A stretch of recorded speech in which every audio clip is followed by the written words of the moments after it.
one. Okay. Oh, you're going first, or? Oh no, go first. Go first. Tell us a little bit about yourself, guys. If you're just tuning in, we're going to be having a debate about the prime mover argument, and with me is Frank. And if you'd introduce yourself and talk to us a little bit about where you come from and your credentials and your faith and things like that. All right. Well, my name's Frank Petrucci. I was in the music industry for a while, and then after that, I majored in theology and philosophy. I'm in my fifth year of college now. And I do a lot of outside research about this stuff. There's a lot of philosophy and theology majors that just want the degree. But this argument that we're talking about, how this fits in, is actually peculiar because it's an argument by St. Thomas. But St. Thomas says that you actually don't want to use arguments like this that would ruin the simple faith of believers. For example, I mean, if you just walk to the ordinary person off the street, they might think that God is this anthropomorphic thing, has like hands and feet and emotions like we do. And like St. Thomas teaches that God is invisible, of course, and that, like, for example, even like when we die, our soul, according to St. Thomas, we won't be able to sense anything. We won't have eyes or feet or no sense perception. So when you tell believers this, they're like, well, that sounds just like atheism. What's the difference? And so, this argument, how it should fit into somebody's belief system, I think even if if a believer has never heard this argument before, it's almost like they're converting from religion to like almost like a new religion. So even if a Catholic who's never read St. Thomas, it's almost like undergoing a new conversion because it goes from like a childlike understanding of God to this like very deep Nuanced. philosophical, Yeah. you know, understanding of God that's more impartial and less like personal testimony based. It's sort of like getting away from that personal testimony, evangelical yelling in the pews. And where does it fit for you? Is this something that brought you to believe, or is this something you came to later that raised your belief to another level? Or Well, yeah, it's something that I came to later. I mean, obviously, you don't, as a child, when you first believe in God, like, 7 or 8 or whatever, you don't read these philosophical arguments. But for me, it's more of something that I fall back on. So if I experience doubt for an emotional reason, and then I look at this argument from purely intellectual standpoint and think, well, if I was reading this as like a physicist, that had nothing to do with God, how would I come at this?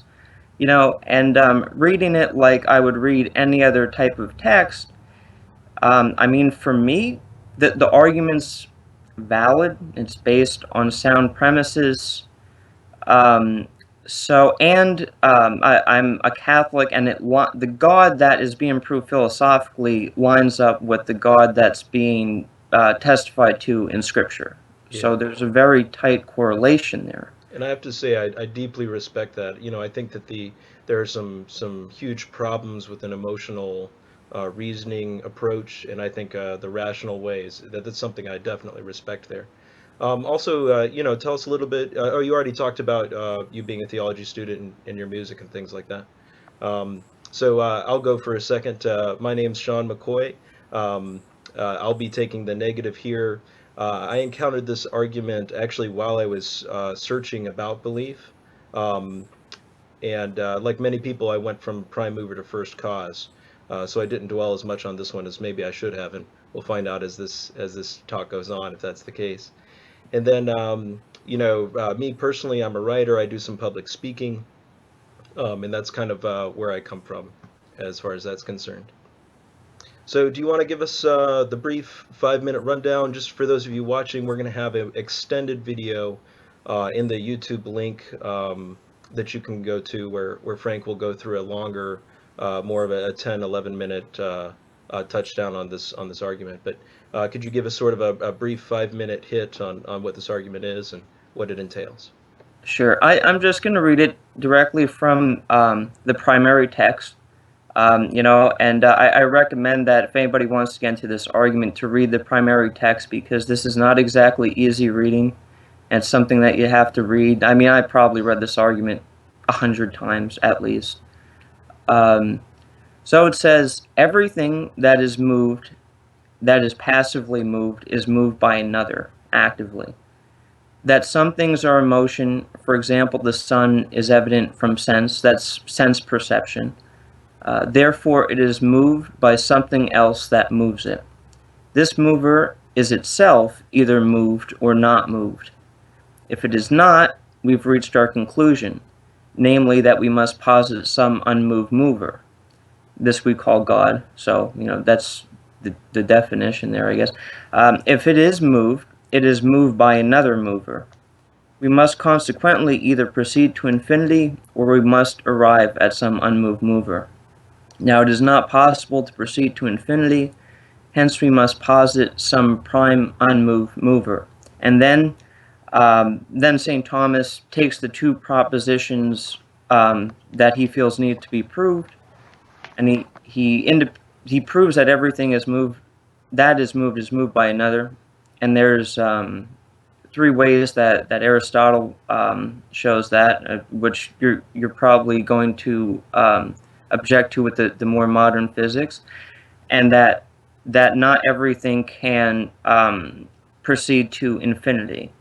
So those two premises would have to be proved in order for this argument to be valid.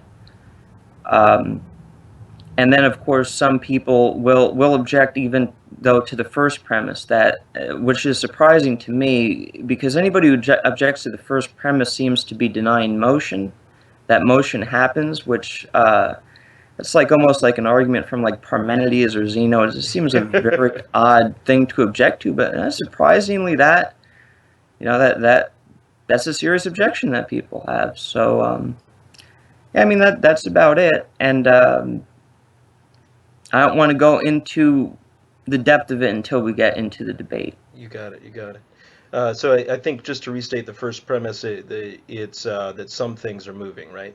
Right, and the importance of this is that in logic, and in Aristotelian logic, and modern logic doesn't change this, that when you say in logic some things move, it could be the same as all things move.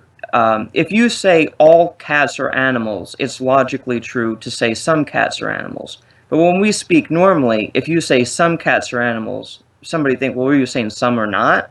Yeah, But, yeah. right. But see, what's happening here, it's not that St. Thomas is saying that, well, some things move, some things don't. It's just that the some things leaves for that uncertainty in induction, because in logic, in logic class, we learned that in order to know for sure about a class of things, you would have to test every member of that class, and that's impossible. Right. So it's safer to say that, some doves are white, because what if there's a black dove out there? Yeah. It's just that freak occurrence that has to be accounted for in strict logic. Right. And particularly if you're trying to do a proof and not just a probabilistic argument, Right. that's the way to go. Right. The And other thing I'd like you to touch on that you and I had spoke about before is that Thomas Aquinas doesn't come down against an eternal universe per se, right? But he says that even in an eternal universe, the prime mover argument is still valid. Could you expound on that a little bit as well? he says that it's more efficacious to prove God's existence if you assume that the universe is eternal. And Aristotle thought it was eternal.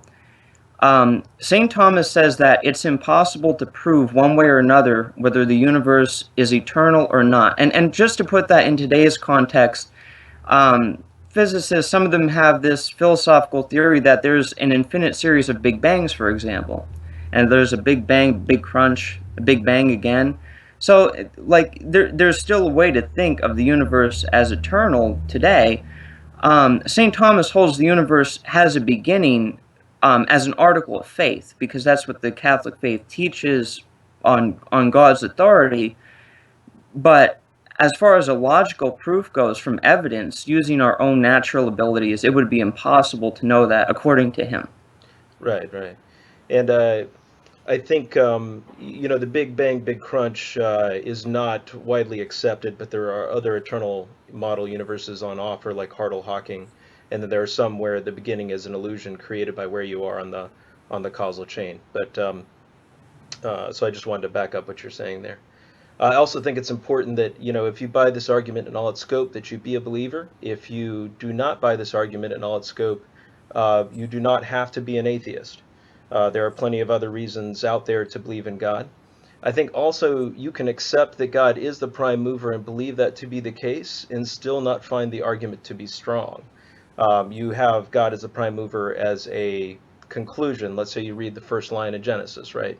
Um, when God first began to create the heavens and the earth, and you go, okay, bam, prime mover right there.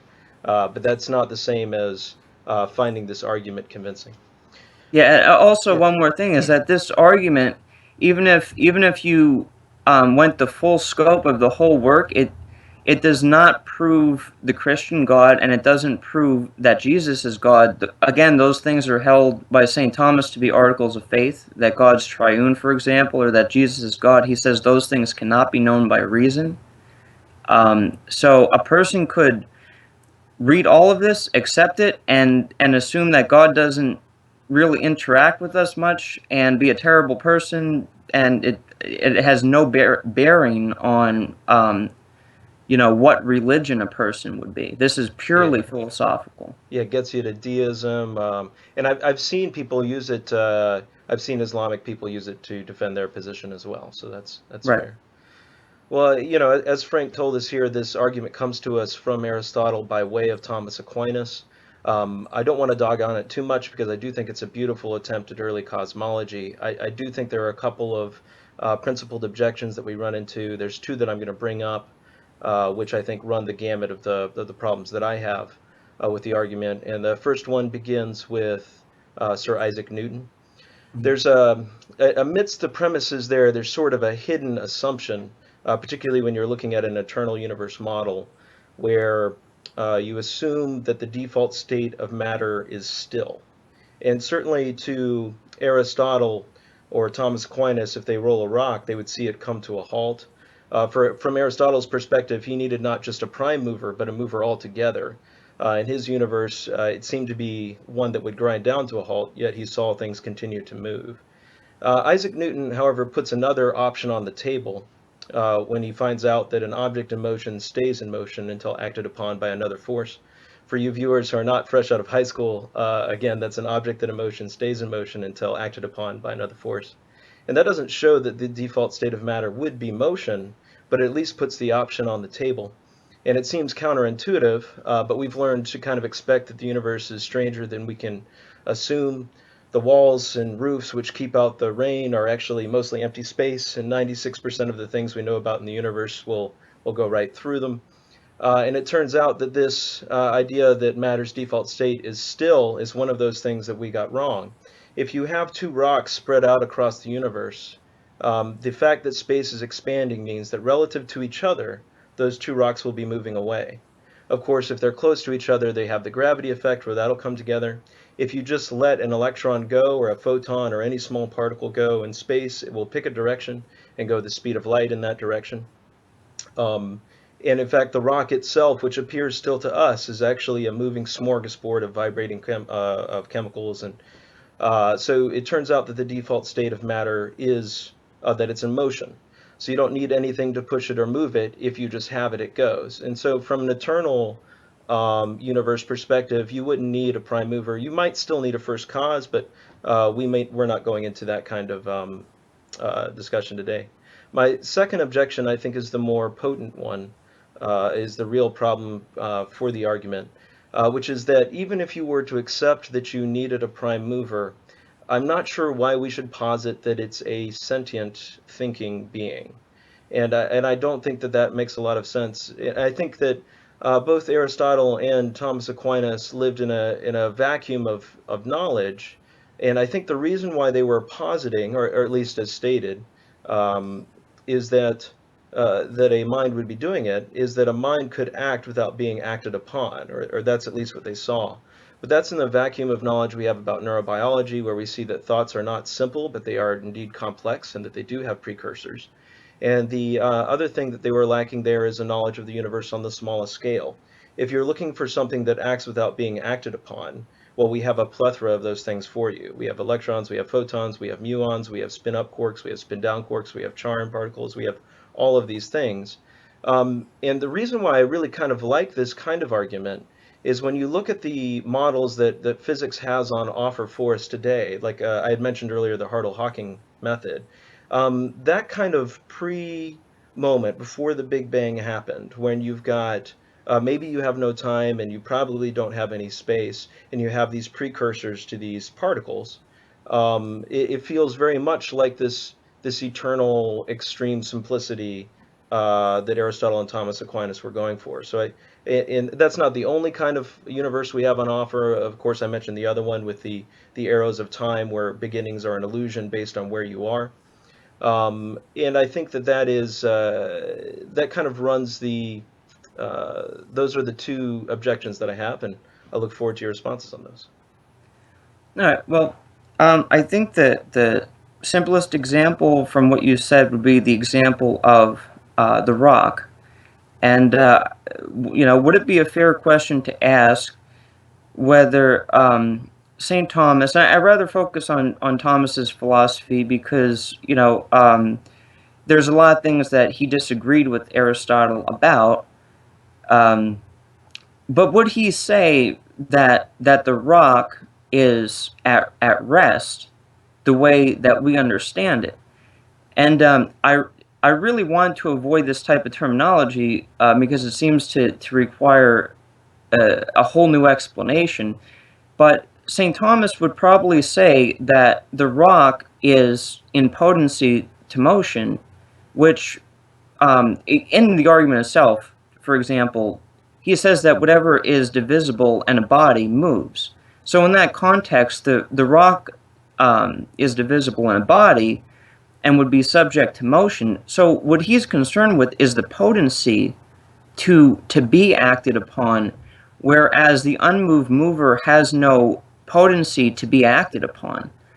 Um, and well, what does this mean? It's sort of like saying, okay, well, a block of wood has the potency to be carved, and that property is a real property in the thing. It's a potential.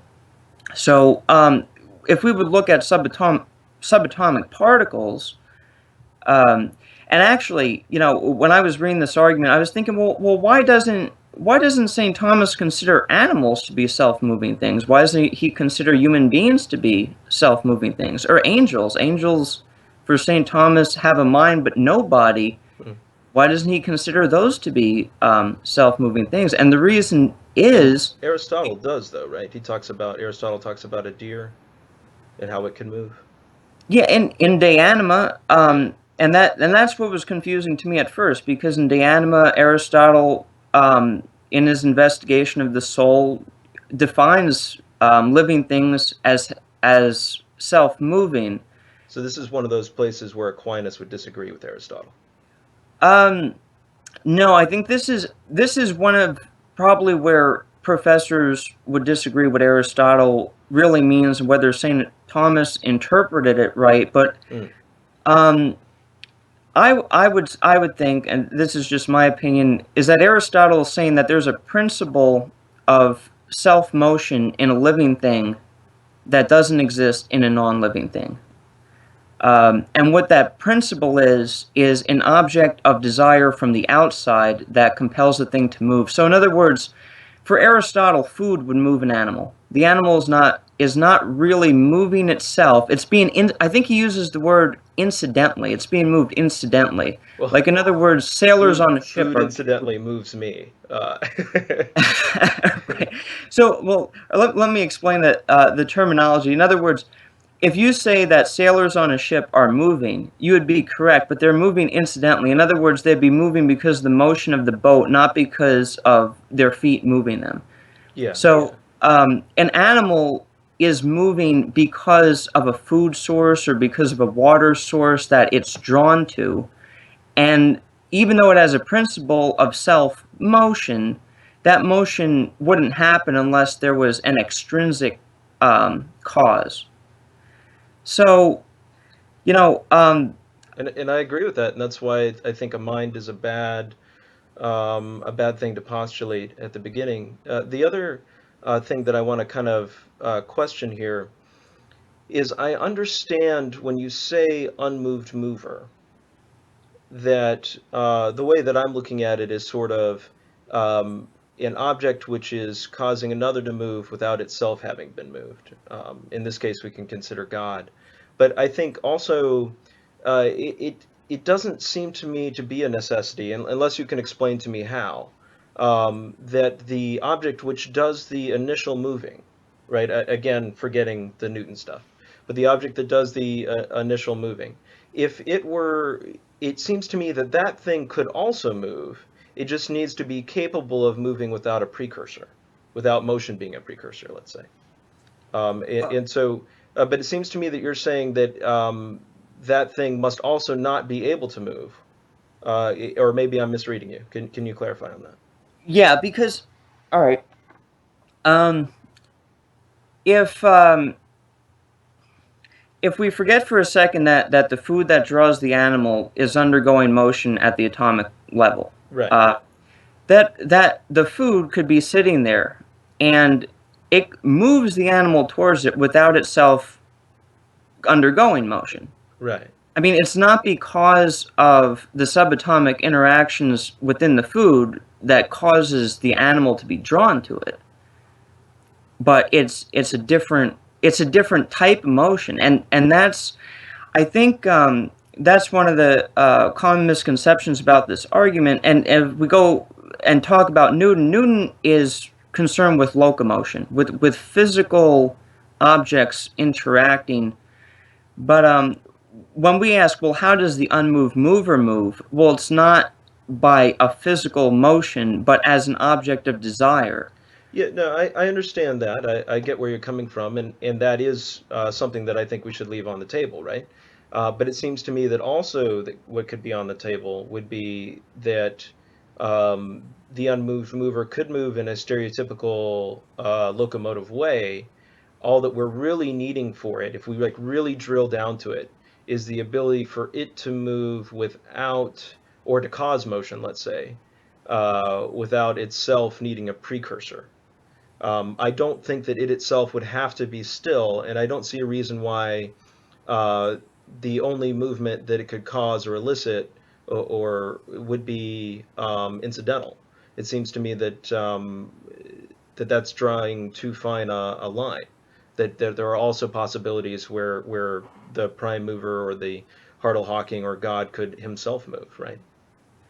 Um, well, the if we conceive of God as an immaterial being, and by immaterial is simply a negation to say not made of matter. That, in other words, if we try to imagine immaterial as being made of something, we've already we've already went against the very notion of what it means to be immaterial. So the closest thing that we would have in our experience to this is to think of mathematical objects. And I don't mean that, like, Plato thinks like mathematical objects have some real existence out in Oh yeah, some yeah, out sure, there. yeah, But like if we think of a circle or a logical proposition, or the that 2 and 2 equal 4, that's a truth that never changes. It never moves, so to speak. Changes is a better word, but just as a circle would always be a perfect circle, and if any alteration happened to it, it would cease to be what it was.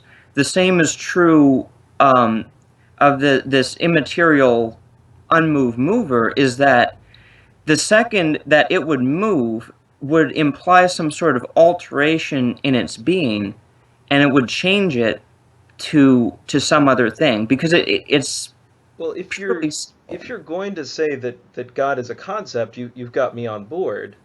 Um, but let me ask you, does so you're saying that when God answers prayers or something like that, that he does so without actually moving or changing or and isn't thinking motion? Wouldn't by thinking he be changing himself? right. Now that is directly addressed in the argument, and according to St. Thomas, Plato took thinking to be a type of motion. Right, And if right. you take motion in that broad sense, then God moves. Okay, But gotcha. But you're right, talking about a subset of motion. We're still using that word, though. yeah. If you use the motion in the way Aristotle uses it, in a very strict sense, and Newton uses it in even more strict sense, Absolutely. Yeah. um, then no, God doesn't move in that way. Right. But if you're talking, is God a thinking being? Does he act? Yes.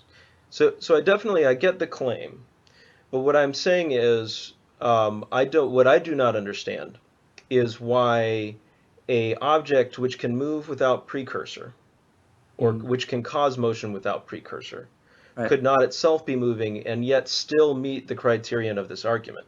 So what I'm looking for you is for you to eliminate something like the Hartle-Hawking, or to give an even broader scope here. Let's take. Are you familiar with Zoroastrianism at all? You'll have to fill me in because even Uh, if I knew, I'm sure a lot of us Yeah, don't. that's true. All right, so there's two gods, a good one and a bad one. They're equally matched. The good one's called Ahura Mazda, the bad one's called Ahriman, right? And this would also explain all that we see around us, but uh, now God doesn't meet all of your criteria because that God isn't all powerful, right?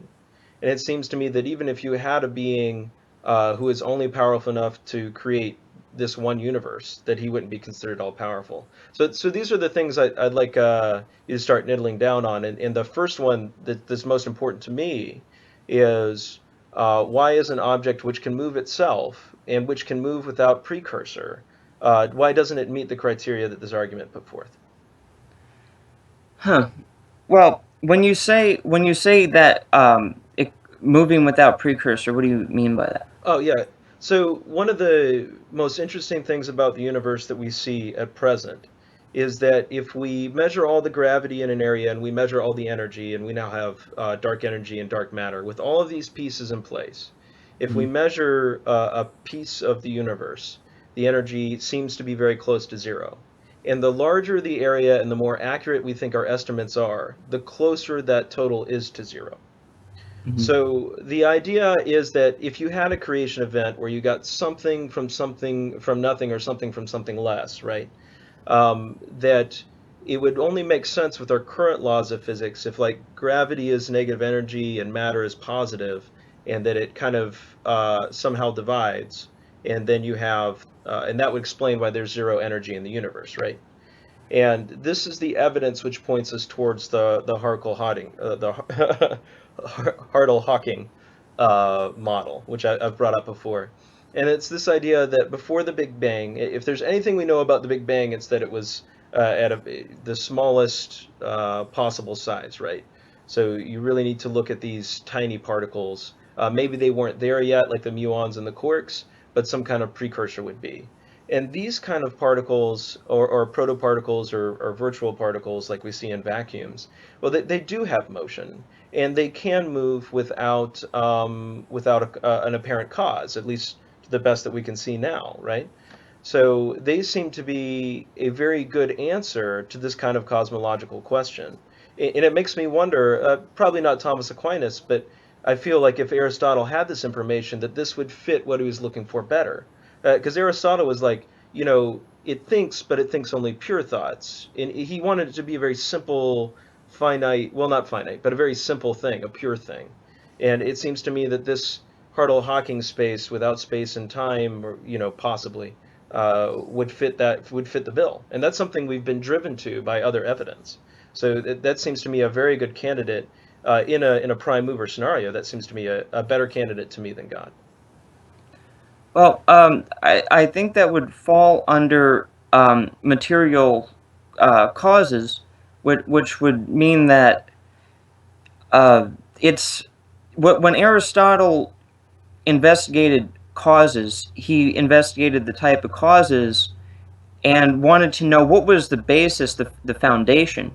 Is it matter? Is there a prime matter that's undergoing the change? Right, right. Um, and then he went to the formal cause where, well, it's the arrangement of matter that is the should be the foundational cause. But then he moved on to efficient cause because, well, there is no way to explain why, for example. Well, can we take a little bit of a time out and Sure. explain, because you're using Aristotelian causality, right? The Yeah, and four. it's hard to see how what you're saying would. Well, can we explain to the viewer the four Aristotelian causes, right? Because Yeah, they may not know. right. So, sure. Let's take the example with subatomic particles, right? Say you have um, five hydrogen atoms, six hydrogen atoms, seven. You're talking about material cause, a gas of hydrogen. Now, suppose you're comparing hydrogen versus helium. Then it's a formal difference because they're two different substances. Um, but that is all that the empirical science that Newton and Einstein, all those are concerned with, is simply, well, what is the material and how is it arranged? How much is it? How much of the material is there, and what type of material it is? And we'll give a pass to sociology, which thinks, more in the final cause, why do people like to make coffee in the morning? Uh, Right. well, Well, not the sciences we're looking at here. the the other two causes that Aristotle brings in is sort of like, well, it'd be like asking, well, why does hydrogen exist at all? Why is it good Yeah. that, you know, what is the good of it? What good is hydrogen? Or it's more of looking like, if somebody created hydrogen, right? If a mind did it, why would they do it? Right. So it's more of that type of question, um, to say, like, in other words, why are these different natures of atoms even compatible? Why not have atoms that are totally incompatible with each other, like sort of like matter and antimatter? Or dark matters, well, matter and antimatter are in a way compatible in that they form energy, but dark matter seems to just flow through us. Right, so that might be a good example. But let's hit these. I didn't want to off-rail you. Let's hit these four things real fast and then get back to what you were saying. Okay, so the four causes, in the bronze statue, material bronze. The form is, the shape of it. The efficient cause would be the sculptor, and the final cause would be the reason why it was built. Right. So those are the four causes for Aristotle, and in the unmoved mover argument, the unmoved mover is posited as a final and efficient cause, and that's why it seems like, we're sort of missing base, is because when you speak of the examples from modern science, it registers in my mind material and formal cause, which sort of like, well, that's not what's, It's not the Aristotle would. true underlying, like the most important part about that statue, right, is that the artist, well, maybe he had this vision one day and he wanted to express it. I think you used the example of maybe he was commissioned by a king in the video, Right. which you guys must watch. It'll be linked at the bottom here. So the reason why, and I brought up sociology, I think for a reason as well, because there are sciences which indeed focus on this kind of final, deeper thing, um, but and this makes a lot of sense when you're dealing with sentient entities, right?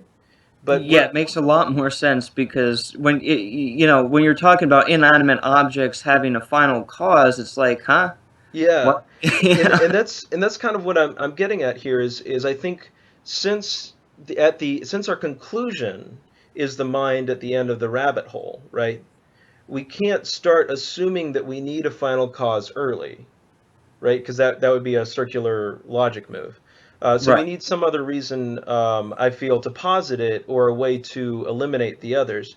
I also wanted to briefly touch on, you mentioned Hartle Hawking would be a material cause, and by certain definitions of material it would be, but I think it's important to note by other definitions it wouldn't.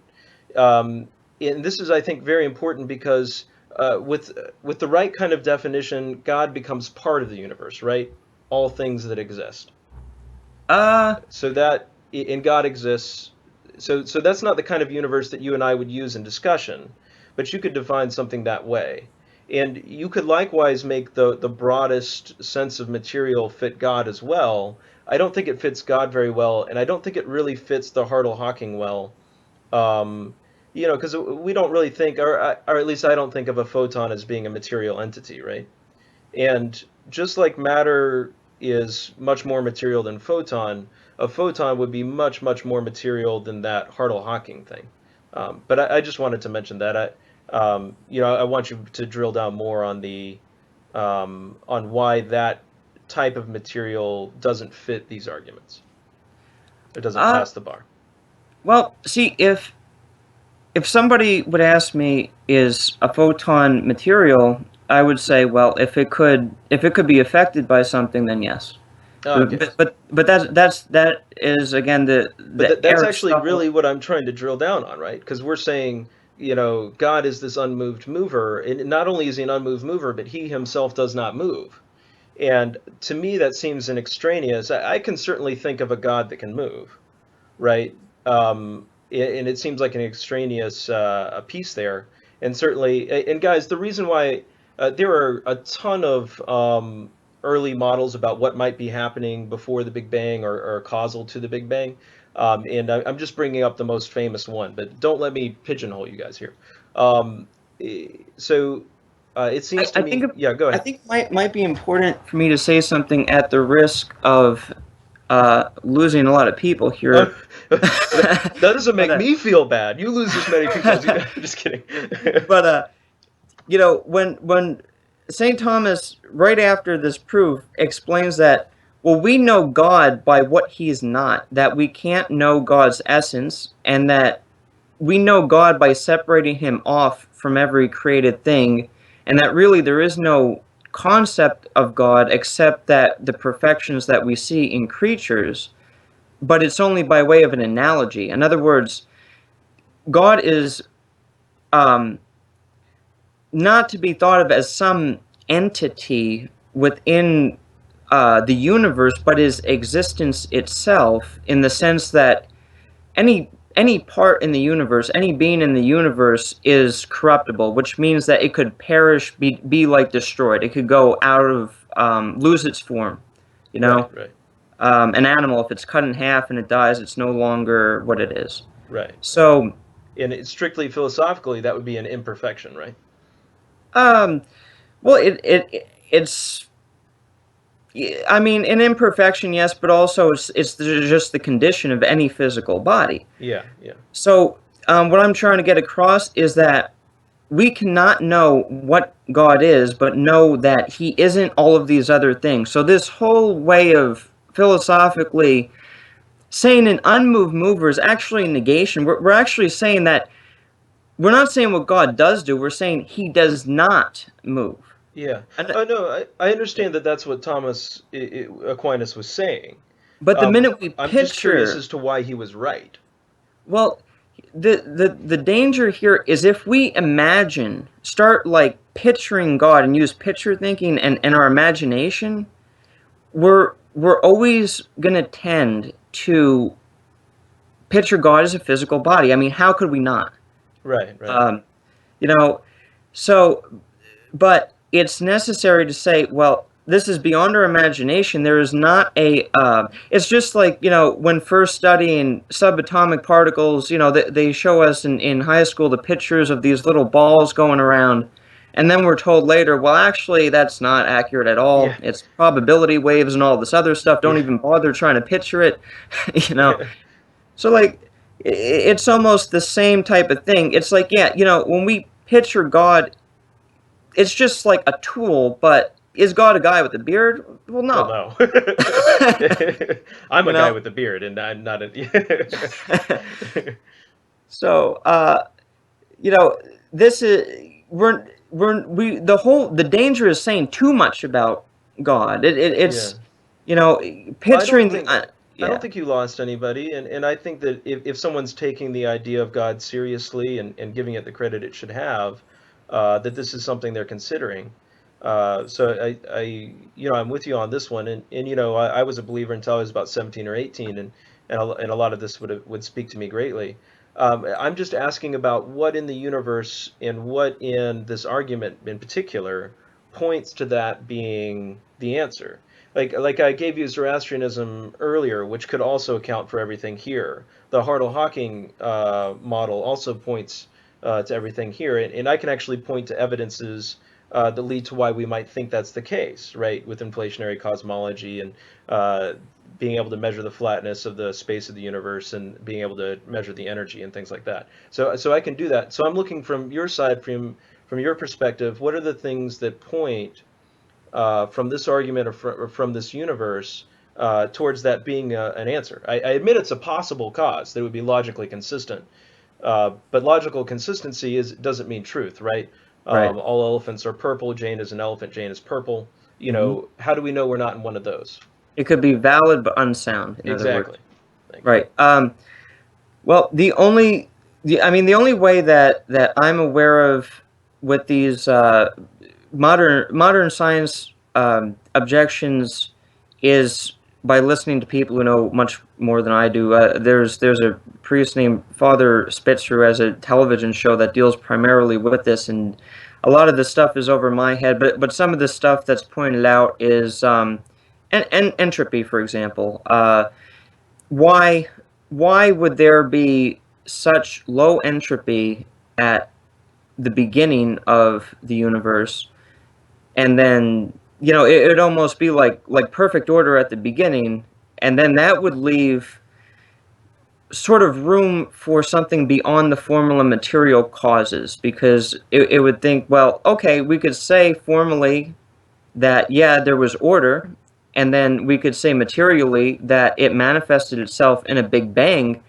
But then, I mean, that might be enough for some people, but for me, I'd be like, well, why? It's so peculiar that there would be that order that would leave like a tension of an unanswered question that Yeah, well, it's a painful question, but some great minds have made a stab at it. I've been talking Hawking for a while, but let me go to Alan Guth for a second. You know, so there are lots of ideas about why or where that high amount of order came from, and this is a huge issue because we know that something is wrong, right? We've got the idea that matter can either be created or destroyed. mhm. And we've got the idea that entropy is always increasing. And we know when we go back far enough that one of these two has to break, right? One of these two can't be right. And which one is it going to be? You know, Sorry, what was the first one again that you said? that well, I mentioned that matter can neither be created nor Right. destroyed. And it's Okay. actually it's Susskind points out, Leonard Susskind, for those of you who want to look up names afterwards, points out that it's that matter's not and energy is not the right words to use here. That it's more information. That's the more primary way to get at it. But Alan Guth and the Hartle-Hawking, these are ways in which we follow the Big Bang back to that moment of almost perfect order. It couldn't have been totally perfect, or we wouldn't have the universe, right? But it must have been darn close because the universe, everywhere we look, looks about the same. So the order had to be very high indeed. So inflationary cosmology is a great way to explain this. It also explains, why we might find gravity waves and why the universe is flat. And I'm not talking about flat like the Earth. I'm talking about Right. three-dimensional flat. You guys can look that up later. And so it meets a lot of predictions. And the Hartle-Hawking method and inflationary cosmology are like, well, what if you get to bring it down to as dumb as possible? What if you have a zero that turns into a plus one and a minus one, right? And Mhm. that's why the amount of energy in our universe equals zero, right? And that's what they're looking at where it breaking. And to me, I find that incredibly intellectually stimulating. Is it correct? I don't know, right? I don't think any scientist would declare so, but those are relevant places of an inquiry, and I don't think that we can take them off of the table in any way. And from my perspective, because there are things in the universe that point in that direction, they are inherently more likely to me as a cause or a prime mover, because I don't see things pointing in that direction towards God, and definitely not from this argument, though. Well, I'm not sure what else to say to it, because it seems difficult to connect these two like sources of information. Coming from like I mean I'm using the philosophical approach. You're using the empirical science approach, and this is usually, I mean, what the whole difference in debate is.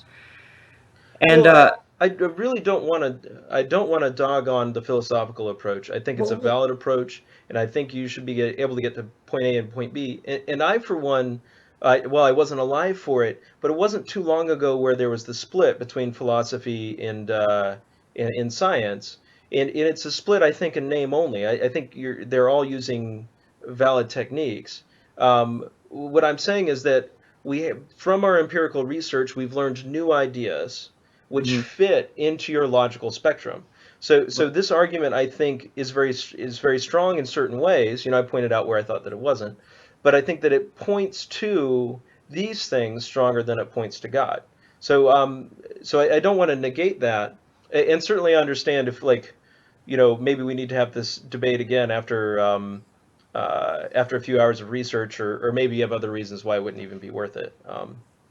Uh, Well, it's sort of for me when, um, I mean, when I really got into this, I spent some time watching DVD series of quantum mechanics. I've read Einstein's Relativity, and during the whole time, I had this argument in the back of my head, trying to see how it would be affected.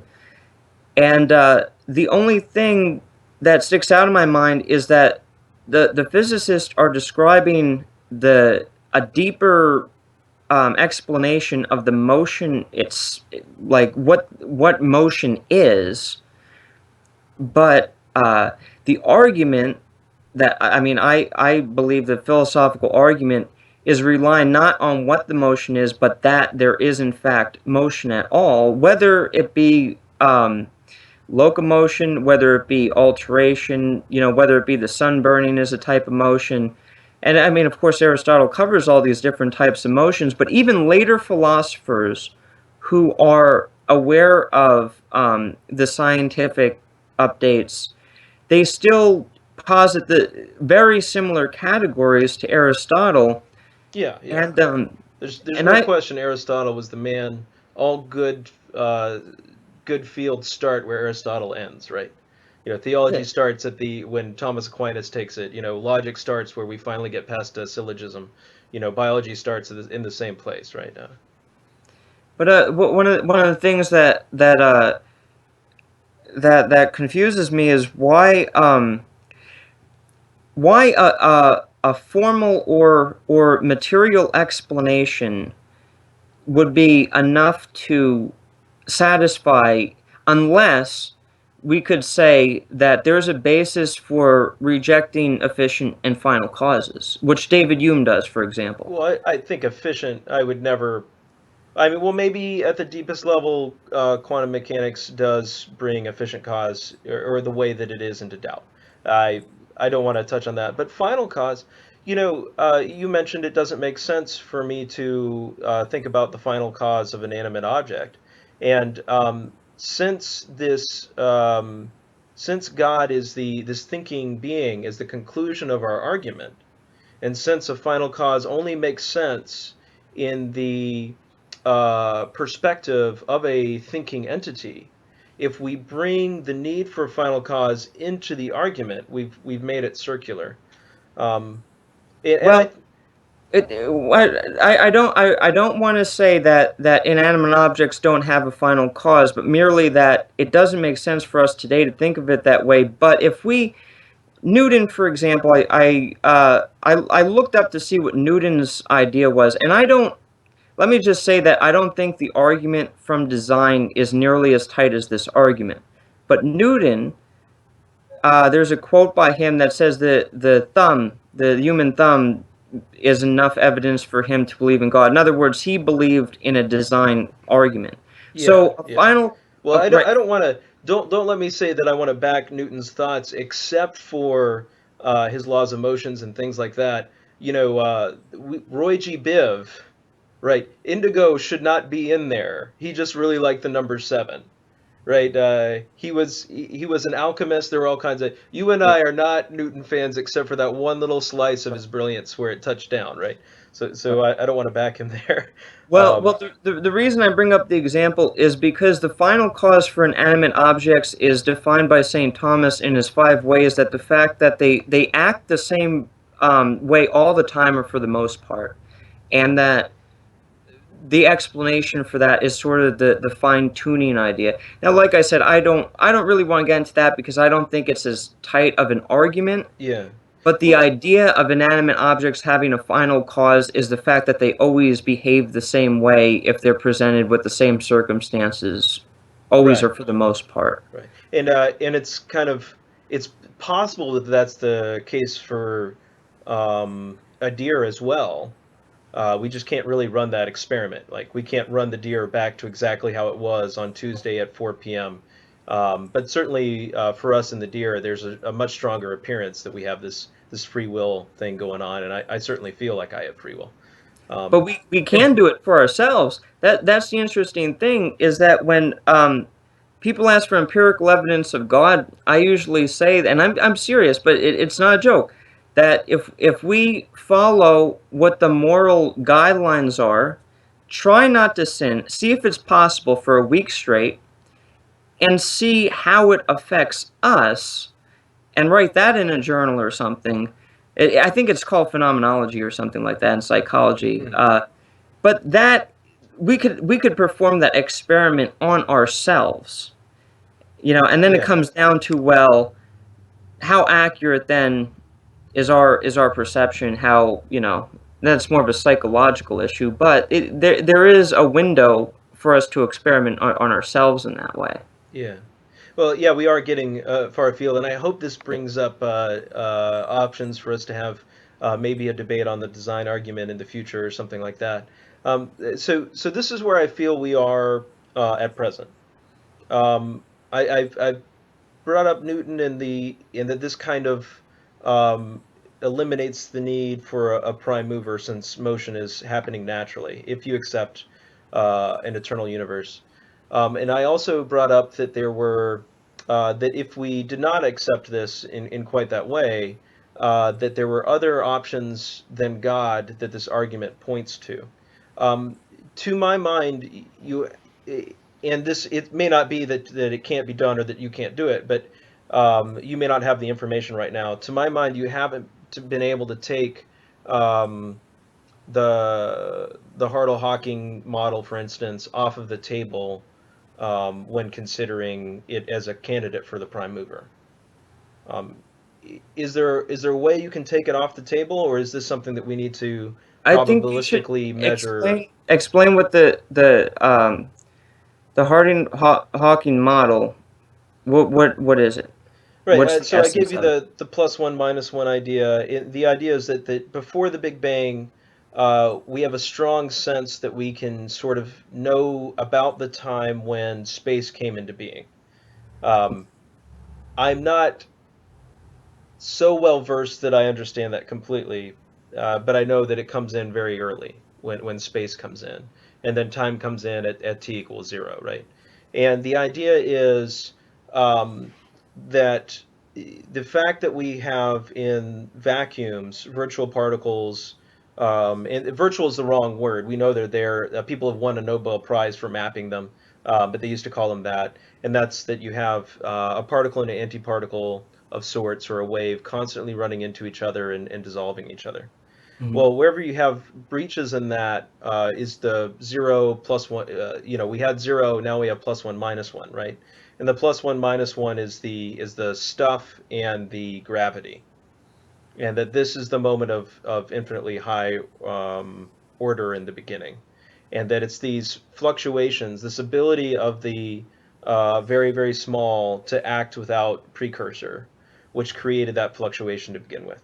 So that's a very and again, there's a lot of things in this universe which point towards that. It's not the only model on offer. There are other ones there, um, but that's why I bring it up. So Okay, that's a tasty opportunity. It's on the table, yeah. and I feel like because we're human, we're all in a probabilistic argument land anyway. So what is there that points towards the God answer that weighs heavier than this one? Well, in order to answer that question, I sort of have to skip ahead in the text because it goes. Oh, I don't mind. Go as far ahead Okay. as you need. The basically the question is whether something like that Hawking model could be a candidate for a prime mover. Now, I'm going to quote directly from St. Thomas, and remember, it's something like it. In other words, obviously St. Thomas didn't have this model in mind, but it's the nature of the model Yeah, with yeah. the physical explanation. Okay, so this man, David of Dinant, said that God is the same as prime matter on the ground that if he were not, he would have to differ from it by some differences and thus would not be simple. So now that probably sounds like what, No, that makes sense to me. I'm down. I okay. And so being that differs from another by a difference, the difference itself produces a composition. In other words, this David of Dinant is saying, why can't this unmoved mover be like the prime matter itself, like some sort of material? yeah, yeah. And Thomas is actually pretty harsh on this guy. Usually St. Thomas is pretty impartial, but he says that David's position was a result of ignorance, that he did not know how to distinguish between difference and diversity, Mm. and says that, and this goes back to the material and immaterial, he says something is called diverse absolutely from the fact that it's not the same. In other words, a difference is based on some sort of similarity. So it goes back to the nature of how motion occurs at all. Even if you say that particles move themselves, it's the nature of that motion being physical that is the lacks the explanatory power of why there's order, and it just doesn't seem that that we could explain the material causes till we're blue in the face, but um, if it doesn't answer the question of why, for example, there's matter at all as opposed to nothing, which is again a philosophical question. Well, it's a good one, and I think we may be closing in on the end of our topic here, because that is moved away from being a prime mover to a first cause argument, right? Well, the last They're so sentence, close. in this says that God and prime matter are distinguished. One is pure act, which is God, and the other is pure potency, and they agree in nothing. In other words, if this Hawking model is correct, it's still describing matter as potency, which means that it's capable of being affected, even if something moves itself. If its movement could be interfered with by something else, then that qualifies as having a passive potency. Yeah. And the statement that Aristotle makes that is so difficult to get around, even looking at the most obscure quantum mechanics, is that something cannot be brought from potency to act unless it's brought by something else already in act. But And well, that, but no, it turns out that he's wrong. how? We know that Aristotle's wrong, or we have at least good evidence to think so when we're looking at the smallest scales of the universe, and that's not the only answer, right? You can keep all that and have rays of time. I've seen Sean Carroll present it. I'll have to post the model, I guess, later. But you have arrows of time where the beginning is an illusion created by where you are in the causal chain. And if you look past the beginning, then you see another causal chain going in another direction, right? So it's not actually a beginning. It just looks like it to us.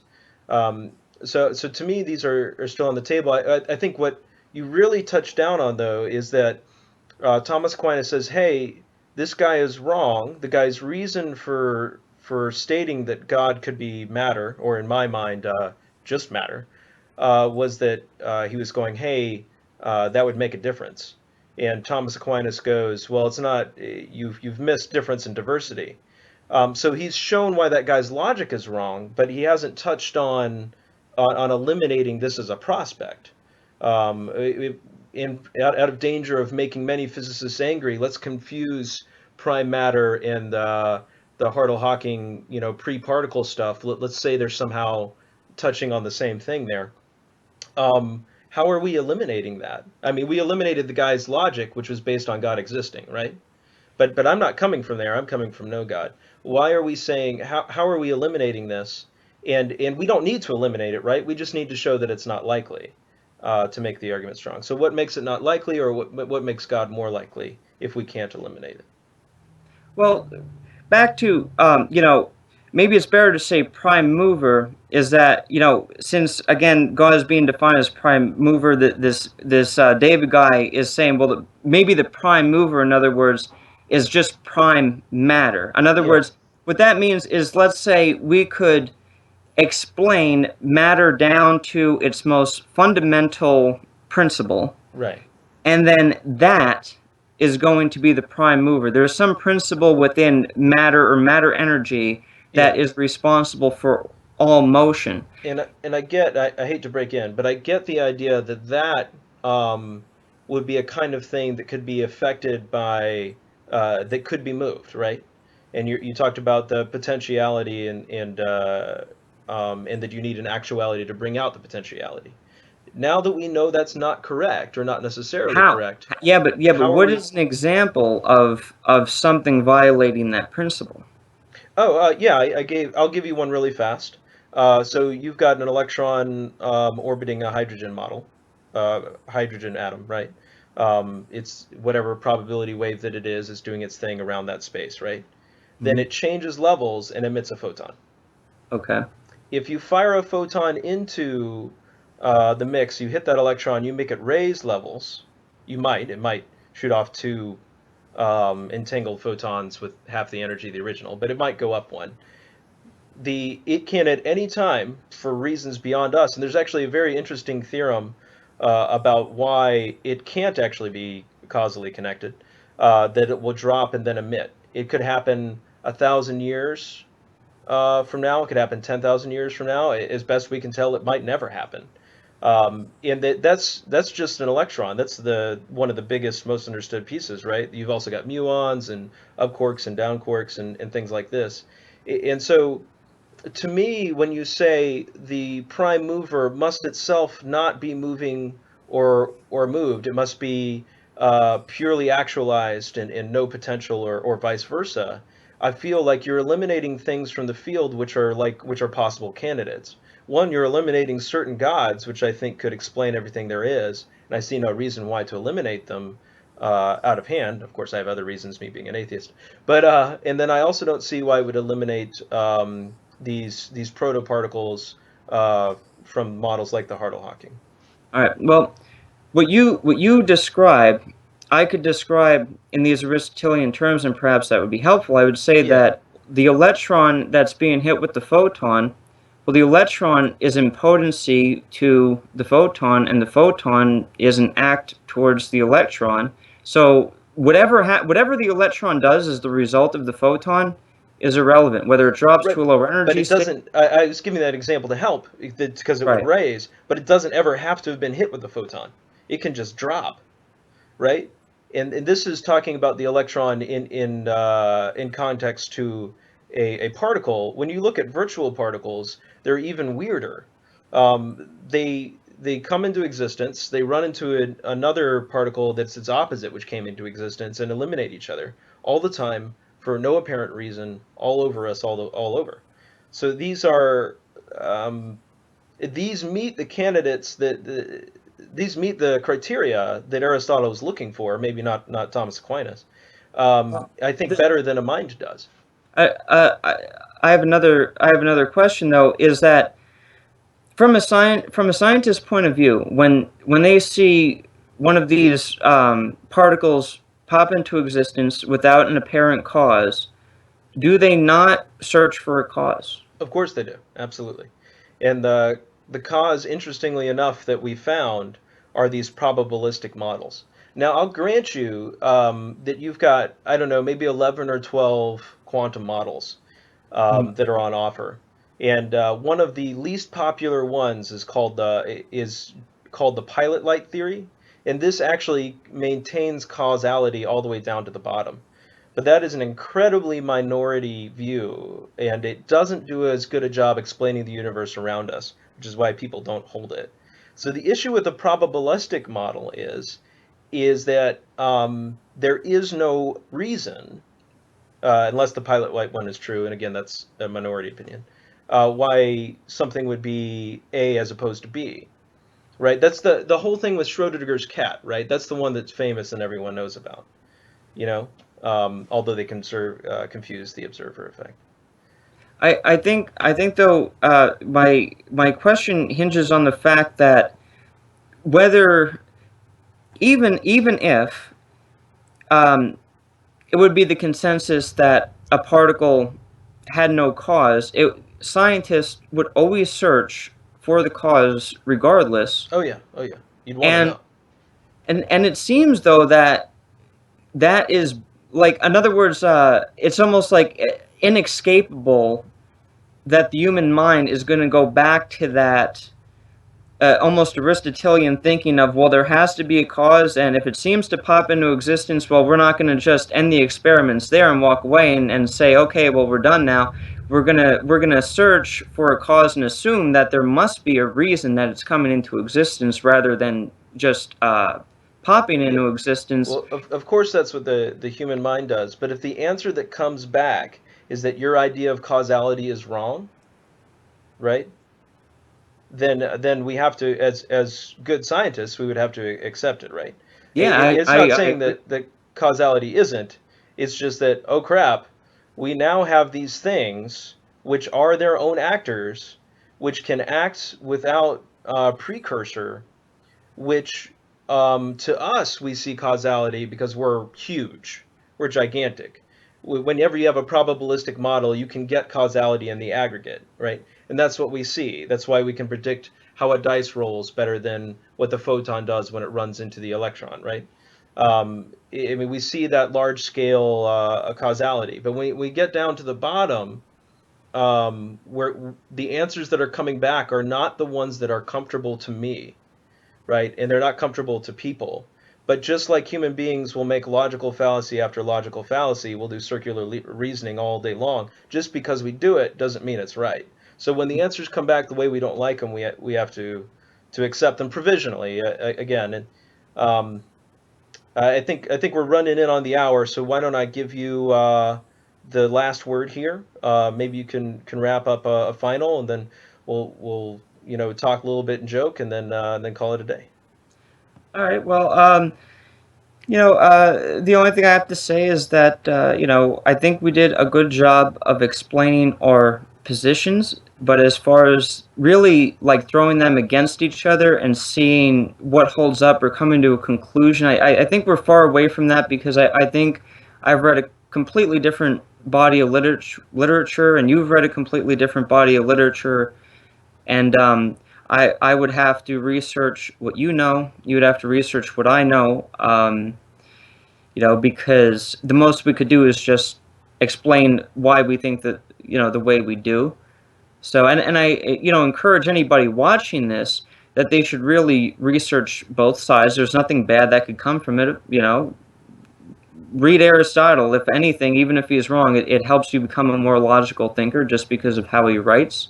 And of course, it's always good to know these empirical science methods for practical application in real life.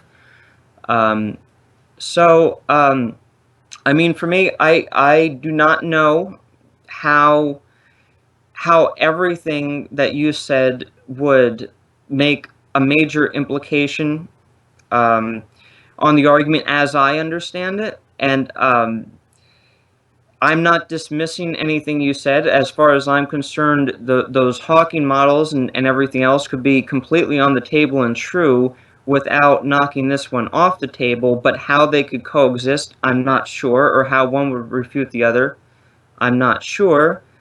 And yeah, I mean that's all I really have to say about that. Yeah, I think we got some great ideas on the table. We got some very good theology and logic, and I like to say that I participate in that a little bit. And then, we brought in some of the new ideas to see how they kind of mesh. I think that was exciting. I think whenever you have, um, this is the marketplace of ideas, right? And we just want to say our opinion and get it out there, and then see who we affect and if we can be affected ourselves. I'd like to come back. I love reading Aristotle. I haven't read a whole lot of Aquinas, but so I could certainly get into that. I'd love to come back and do a part two of this sometime. And I wouldn't mind doing one in the meantime if you want to do one on designer or anything like that. I think that'd be great. But one thing I would like to say is I really appreciate you being in a good dialogue with me. You threw no low blows. You're completely rational the whole time. So kudos for that. When I'm having these discussions at Chipotle, it doesn't go that way. Oh yeah, at the college that I was at, usually it didn't turn out too well either, even in person with people that, you know, because you're forced to read the same body of work and much more likely to get heated over disagreements about, even fictional works like reading the Odyssey or something. People would start fighting about it. What does it mean? So Oh yeah, no, I've had a couple rows about the Iliad myself. yeah. All right, guys. Well, let's call that a wrap, and hopefully we'll be back to it. Just to let you guys know, we'll have links in the. I think the description bar is going to be down below. Who knows where YouTube will use it? We'll have a link to his more full explanation of the argument. I've got some books out that don't apply to this, but I intend to get one out called Deicide that does. And so I'll link that when it's coming. So hopefully you're watching this video afterwards. I think we'll probably have this video on both our channels. Did you want to give a shout out to your channel right now, or if Uh, not, I'll link that, to it. If not, I don't know all that stuff oh yeah. anymore. If it's good enough, people will find it somehow. Yeah. We'll have the link to your other videos, so when they click on that, they'll naturally be on your channel, and hopefully you can link to something on mine in the future, so they can get over here as well. All right, well, YouTube, thank you for joining us, and I'll go ahead and end the recording now. Okay. All right.